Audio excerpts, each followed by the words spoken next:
Hello students, हम लोग पढ़ रहे हैं बीमीय समीकरण के अनुप्रयोग। अनुप्रयोग फर्स्ट और सेकंड हो चुका है। अब हम लोग पढ़ने जा रहे हैं अनुप्रयोग थर्ड। इसमें क्या है कि इसका उपयोग करके हम लोग किसी भी बीमीय समीकरण की शुद्धता की जांच करते हैं कि वो समीकरण सही है या गलत। सिंपल भाषा में बोले तो फिजिक्स के जो फार्मूले होते हैं उसे हम लोग इसका उपयोग करके चेक कर सकते हैं। तो क्या है, देखो ज़रा, दिए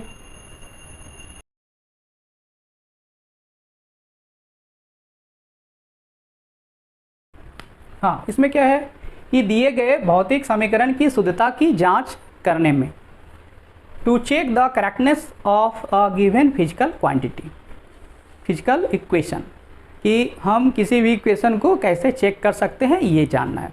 तो इसके लिए सबसे पहले एक सिद्धांत आता है जिसे हम लोग क्या बोलते हैं, समघातता का सिद्धांत, प्रिंसिपल ऑफ होमोजेनिटी। तो वो क्या है वो देख लो।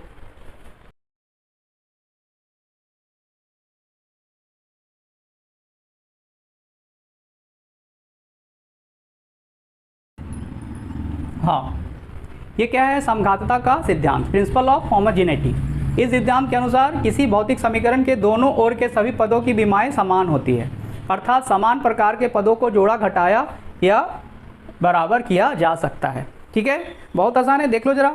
अगर हम लिखते हैं कि 5 kg plus 3 second equal to watt, ऐसा हो सकता है क्या? कभी नहीं हो सकता है। यानी कि समान प्रकार के अगर पद हैं तभी उसको जोड़ सकते हैं। द्रव्यमान है और समय है, दोनों को ऐड नहीं कर सकते हैं। वेलोसिटी है और बल है तो दोनों को ऐड नहीं कर सकते हैं। गुणा और भाग कर सकते हैं लेकिन जोड़ नहीं सकते हैं, घटा नहीं सकते हैं और बराबर नहीं कर सकते हैं। ऐसा हो सकता है क्या? 5 kg is equal to 5 second कभी नहीं हो सकता है। यानी कि ये तो बात पता चल गया कि समान प्रकार के पद को जोड़ते हैं या घटाते हैं या बराबर कर सकते हैं। ठीक है, उसी से निकल के आया है हमारा सिद्धांत। सिद्धांत में अगर कोई भी इक्वेशन लो, एक सिंपल इक्वेशन मैं ले रहा हूँ, v is equal to U plus A T, तो ये क्या है, भौतिक समीकरण है। तो इसमें आप देख सकते हो कि जितने भी पद हैं लेफ्ट हैंड साइड में और राइट हैंड साइड में, सभी पदों की विमाएँ समान होगी। ठीक है, ये क्या है, प्रारंभिक अंतिम वेग, और ये क्या है, प्रारंभिक वेग। तो देख रहे हो, तो इसका अगर बीमा लिखना चाहो तो क्या लिखोगे, एल टी माइनस 1। तो ये भी वेग है, इसका भी बीमा क्या हो जाएगा, एल टी माइनस 1। इसका बीमा लिखना चाहो तो क्या लिख सकते हो, ये क्या है, ए त्वरण है। त्वरण का क्या होता है, एल टी माइनस 2 और इंटू टी समय। तो क्या मिला, ये क्या मिला, एल टी माइनस 2 प्लस 1, कितना हो गया, माइनस 1 बचा। तो इस प्रकार देख रहे हो जितने भी पद हैं सब की बीमा समान है। तो समझ में आ गया कि कोई इक्वेशन है, अगर उसके लेफ्ट हैंड साइड में और राइट हैंड साइड में जितने भी पद मिलेंगे सभी की बीमाएं अगर समान होती है तो हम बोल सकते हैं कि वो समीकरण सही है। यानी कि इस सिद्धांत का उपयोग करके हम चेक कर सकते हैं कि जो दिया गया भौतिक समीकरण है, इक्वेशन है या फार्मूला है, वो सही है या गलत। समझ में आ गया कि लेफ्ट हैंड साइड में बीमा बराबर राइट हैंड साइड में बीमा अगर इक्वल हो जाए तो अपन क्या बोल सकते हैं कि वो समीकरण सही है। ठीक है, लेफ्ट हैंड साइड की बीमा बराबर है राइट हैंड साइड की बीमा के, तो क्या लिख सकते हो, समीकरण सही है। अगर लेफ्ट हैंड साइड की बीमा इक्वल टू नहीं हो, बराबर नहीं हो राइट हैंड साइड की बीमा में, तो हमें जो समीकरण दिया गया है, समीकरण दिया गया है वो क्या होगा, सही नहीं है। समझ में आ गया? हाँ, तो इस सिद्धांत का उपयोग करके हम लोग चेक कर सकते हैं, शुद्धता की जांच कर सकते हैं। चलो ठीक है, तो इससे रिलेटेड हम लोग कुछ प्रॉब्लम सॉल्व करेंगे कि आखिर कैसे चेक कर सकते हैं कि वो समीकरण सही है या गलत। ठीक है, इसे नोट कर लो। हाँ, तो ये हमारा क्वेश्चन है। क्वेश्चन में क्या बोल रहा है, निम्न समीकरण की शुद्धता की जांच करें। ये समीकरण दिए गए हैं, इसका जांच करना है ये सही है या गलत। कैसे चेक करोगे? तो बीमीय विधि का उपयोग करके। उसमें क्या करना है, समघातक का सिद्धांत यूज में लाना है और उसके अनुसार लेफ्ट हैंड साइड में बीमा निकालना है और राइट हैंड साइड में बीमा निकालना है। दोनों अगर बराबर आ गया तो अपन क्या बोलेंगे कि समीकरण सही है। ठीक है, तो देखो कैसे करते हैं। फर्स्ट में क्या है, v बराबर u प्लस ए टी। तो v क्या है, अंतिम वेग। लेफ्ट हैंड साइड में क्या है, v। तो v क्या है, अंतिम वेग। वेग कोई भी हो, वेग की जो बीमा होती है वही होगा, क्या होगा, एल टी माइनस वन। ठीक है, राइट हैंड साइड में क्या है, देख लो जरा, दो टर्म है u प्लस ए टी। तो दोनों का बारी बारी से क्या करोगे, बीमा निकालोगे और देखोगे कितना आ रहा है। यानी कि u सबसे पहले है, तो u इज इक्वल टू क्या होगा, u क्या है, प्रारंभिक वेग। तो वेग का जो होगा एल टी माइनस वन, ये ठीक है। और उसके बाद क्या है, ए टी का बीमा निकालोगे। ए क्या है, त्वरण, एल टी माइनस टू। और टी क्या है, समय का टी। तो क्या मिला, देख सकते हो, एल टी माइनस टू, और यहाँ कुछ नहीं है तो प्लस वन, क्या बचा, एल टी माइनस वन बचा। तो इस तरह देख रहे हो कि बीमा समान मिल रही है। यानी कि लेफ्ट हैंड साइड में बीमा बराबर किसके आ रहे हैं, राइट हैंड साइड में सभी पदों की बीमा के बराबर आ रहा है। तो क्या बोलोगे, समीकरण सही है। ठीक है, इस तरह से सोल्व करो। नेक्स्ट में क्या है, सेकेंड, यस बराबर U T plus half A T square. तो इसमें भी क्या करना है, लेफ्ट हैंड साइड में बीमा एस, तय दूरी का क्या होता है, एल, लंबाई का जो होता है वही दूरी का, विस्थापन का, सभी का एल। तो इस तरह से ये मिला। राइट हैंड साइड में क्या है, दो पद हैं, दोनों की बीमाएं निकालनी है। सबसे पहले क्या है, यू क्या है, प्रारंभिक वेग। तो वेग का क्या होता है, एल टी माइनस वन। उसके बाद क्या है, टी का टी। तो देख रहे हो ये प्लस माइनस कैंसिल हो गया, तो क्या बचा है, एल बचा। ठीक, उसके बाद क्या है, half A T square. Half का कुछ नहीं, अंक का कुछ नहीं होता है, किसका बीमा होता है, किसी भौतिक राशि। ठीक है, ये क्या है, नियतांक है, इसकी कोई बीमा नहीं होती। उसके बाद क्या है, ए त्वरण है, त्वरण का क्या होगा, एल टी माइनस टू। उसके बाद क्या है, टी स्क्वायर, टी क्या, समय का टी का स्क्वायर। तो यहाँ भी देख रहे हो, minus two plus two power cancel हो गया, क्या बचा है, एल बचा। तो अपन देख सकते हैं कि लेफ्ट हैंड साइड की बीमा बराबर राइट हैंड साइड की बीमा, और दोनों बराबर है, तो चेक हो गया कि समीकरण क्या है, सही है। शुद्धता की जांच हो गई। चलो ठीक है, इसी तरह से आगे भी सोल्व करो। क्वेश्चन नंबर 3 में क्या है, kinetic energy is equal to half M V square. हमें तो पता है कि समीकरण सही है, लेकिन चेक करना है किस विधि से, बीमीय विधि का उपयोग करके। काइनेटिक एनर्जी बराबर हाफ एम वी स्क्वायर। ठीक है, इतना होता है तो पता ही है, लेकिन चेक करना है राइट हैंड साइड की बीमा। राइट हैंड साइड में क्या है, काइनेटिक एनर्जी यानी गतिज ऊर्जा, कोई भी ऊर्जा हो उसकी बीमा जो ऊर्जा की होती है वही होगी। क्या होता है,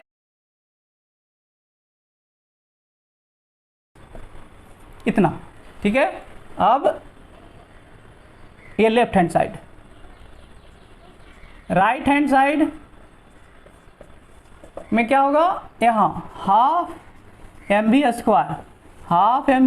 हाफ का कुछ नहीं, एम क्या है, द्रव्यमान का एम, और ये क्या है, वेलोसिटी, वेग।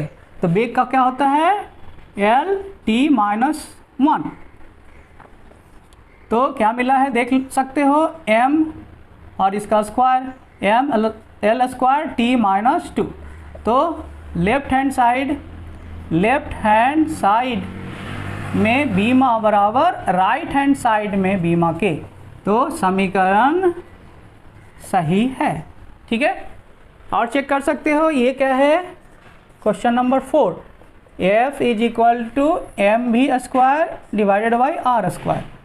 तो क्या लग रहा है, सही है? नहीं, सही तो नहीं दिख रहा ना, ऐसा होता है F is equal to M V square divided by R. लेकिन अपन चेक करेंगे इस विधि से, बीमीय समीकरण का उपयोग करके। तो लेफ्ट हैंड साइड में बीमा क्या है, ये क्या है, F बल, इसका क्या होगा, एम एल टी माइनस 2, और राइट हैंड साइड में क्या है, M V square divided by R square. तो क्या मिला, m क्या है, द्रव्यमान, उसका m, उसके बाद क्या है, v वेलोसिटी, वेग, तो एल टी माइनस 1 और उसका स्क्वायर, और नीचे में क्या है, l उसका स्क्वायर। ठीक है, तो एल स्क्वायर क्या हो गया, कैंसिल हो गया। तो क्या बचा है, एम टी माइनस 2। ठीक है, तो यहाँ देख सकते हो ये और ये दोनों इक्वल नहीं है, यानी कि लेफ्ट हैंड साइड की बीमा is not equal to right hand side की बीमा के। तो इस प्रकार क्या बोलोगे, दिया गया समीकरण सही नहीं है, समीकरण सही नहीं है, यानी कि शुद्धता की जांच करने के बाद क्या पता चला, समीकरण सही नहीं है। ठीक है, चलो नेक्स्ट क्वेश्चन क्या है, नेक्स्ट में क्या बोलता है देख लो जरा। नेक्स्ट में क्या है, क्वेश्चन नंबर 5 में t is equal to 2 pi root over i divided by M G L. ठीक है, ये इक्वेशन अपना है, इसे चेक करना है ये सही है या गलत। तो लेफ्ट हैंड साइड में बीमा, लेफ्ट हैंड साइड में बीमा क्या है, यहाँ t है, t क्या है देख लो, क्वेश्चन में क्या बोल रहा है, t आवर्तकाल, आवर्तकाल यानी कि एक साइकिल पूरा करने में जो समय लग रहा है, समय लग रहा है, यानी कि समय की बीमा जो होगी वही आवर्तकाल की बीमा होगी। ठीक है, टी का बीमा टी मिला। ठीक है, लेफ्ट हैंड साइड में, राइट हैंड साइड में क्या है, 2 pi root over I M G L, इसकी बीमा निकालनी है। 2 पाई का कुछ नहीं, ये क्या है, एक नियतांक है, इसका कुछ नहीं। उसके बाद क्या है, आई क्या है देख लो क्वेश्चन में, जड़त्व आघूर्ण। तो जड़त्व आघूर्ण का क्या होता है, हमने पढ़ा है, क्या होता है, एम एल स्क्वायर। ठीक है, जड़त्व आघूर्ण का। और नीचे में क्या है, द्रव्यमान m, और ये क्या है, गुरुत्वीय त्वरण, जो त्वरण का होता है एल टी माइनस 2, और क्या है, ये l लंबाई है, l का l, और ये रूट ओवर है, तो रूट ओवर है तो अपन क्या इस पे पावर दे सकते हैं, 1/2 पावर दे सकते हैं। ठीक है, अब जो कैंसिल हो रहा है कैंसिल कर दो डायरेक्ट, एल भी कैंसिल हो गया, देख सकते हो। तो बचा है क्या देख लो जरा, ऊपर कुछ नहीं है, नीचे में क्या है, टी पर पावर -2, और यहाँ पे 1/2, तो ये ऊपर जाएगा तो क्या हो जाएगा, टी पर पावर 2 टी स्क्वायर, और उस पर क्या, whole to the power half. तो ये दोनों गुना हो जाएगा तो क्या बचेगा, टी बचेगा। इस तरह से हम लोग क्या देख रहे हैं कि दोनों लेफ्ट हैंड साइड में बीमा बराबर आ रहा है राइट हैंड साइड के, तो क्या होगा, समीकरण सही है। लेफ्ट हैंड साइड की बीमा is equal to right hand side की बीमा, समीकरण सही है। इस तरह से हम लोगों ने चेक किया कि समीकरण क्या मिला है, सही मिला है, शुद्धता की जांच हो गई। नेक्स्ट क्वेश्चन में क्या देख रहे हो, ये इसे सोल्व कर सकते हो, देखो जरा।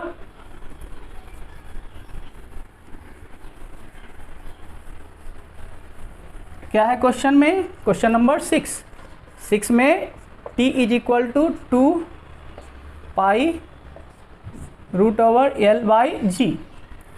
ठीक है, तो यहाँ भी क्या है, t लेफ्ट हैंड साइड में t है, आवर्तकाल है। अभी देखा हमने आवर्तकाल का क्या होता है, t ही होता है।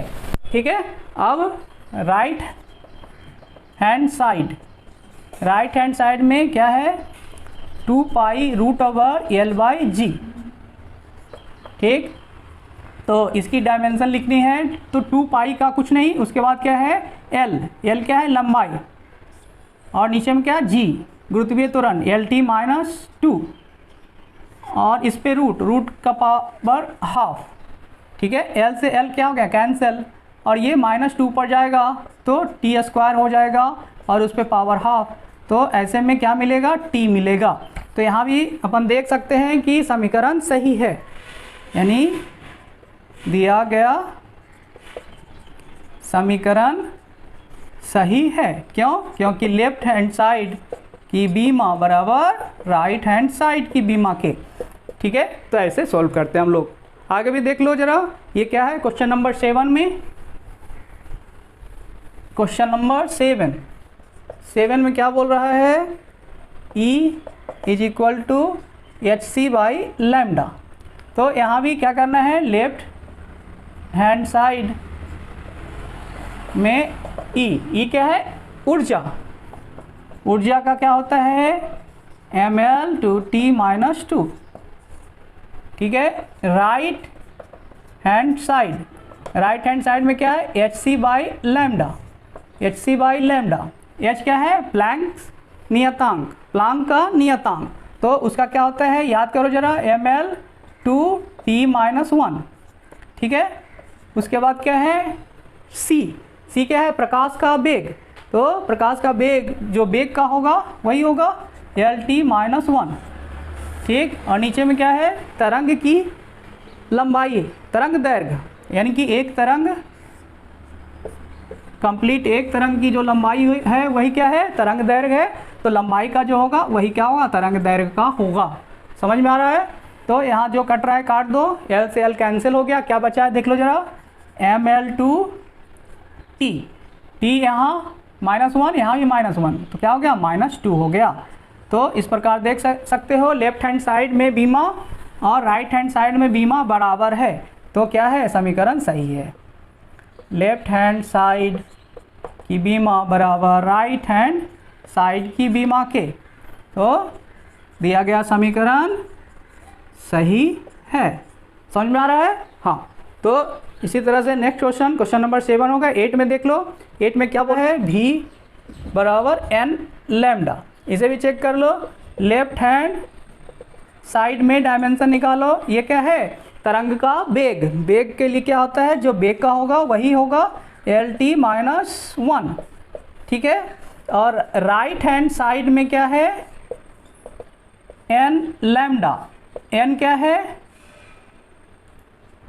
आवृत्ति, तो आवृत्ति का क्या होता है T-1, और ये लैम्डा क्या है तरंग दैर्घ्य, तरंग दैर्घ्य का अभी देखा हम लोगों ने क्या होता है L होता है।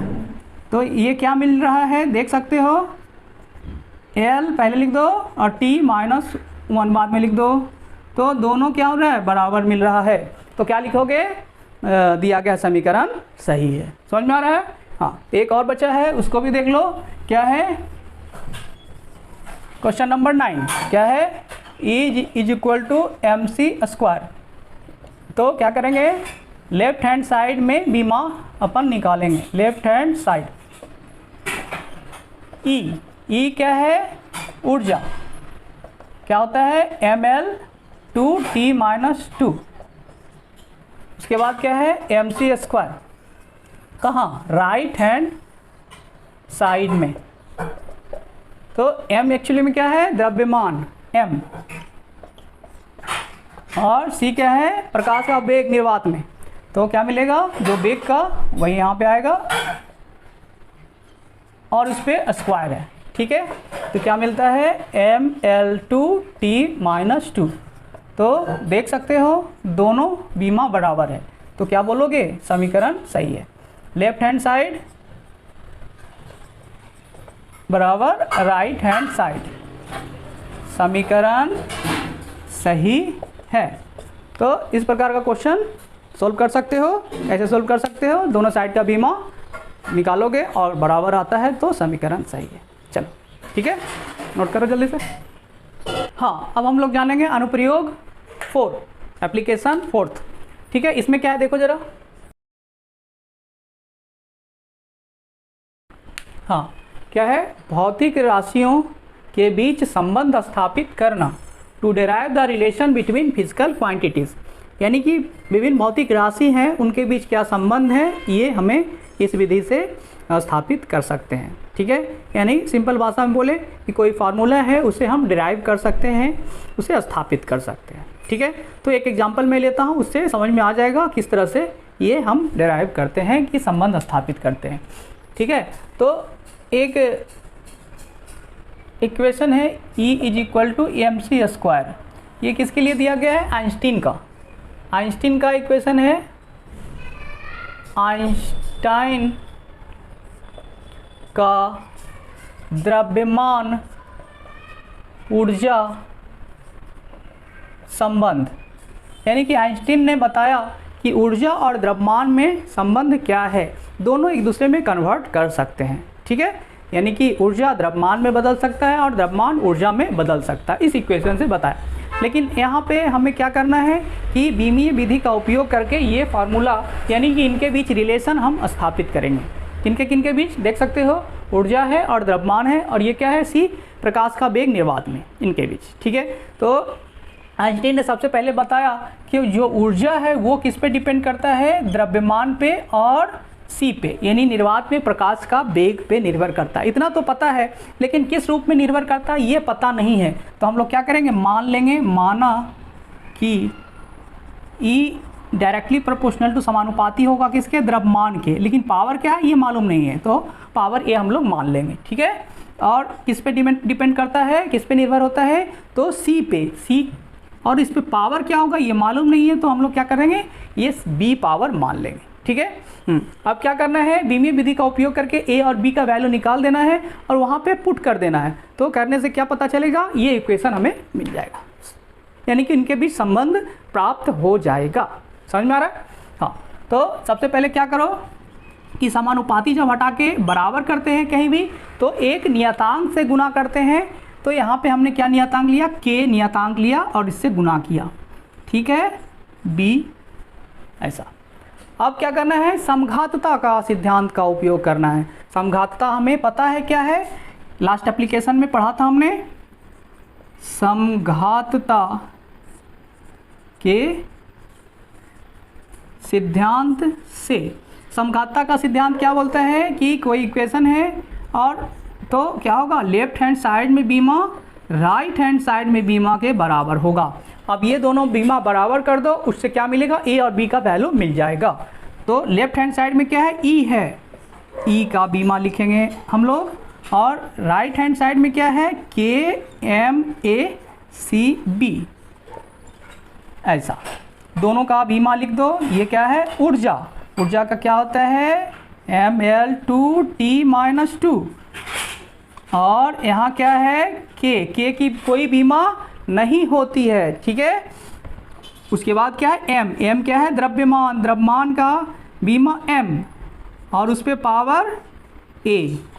उसके बाद क्या है, सी क्या है, प्रकाश का वेग, प्रकाश का वेग का क्या होता है, LT-1, जो वेग का होगा वही क्या होगा, प्रकाश के वेग का होगा, और उस पर पावर क्या है, बी पावर है।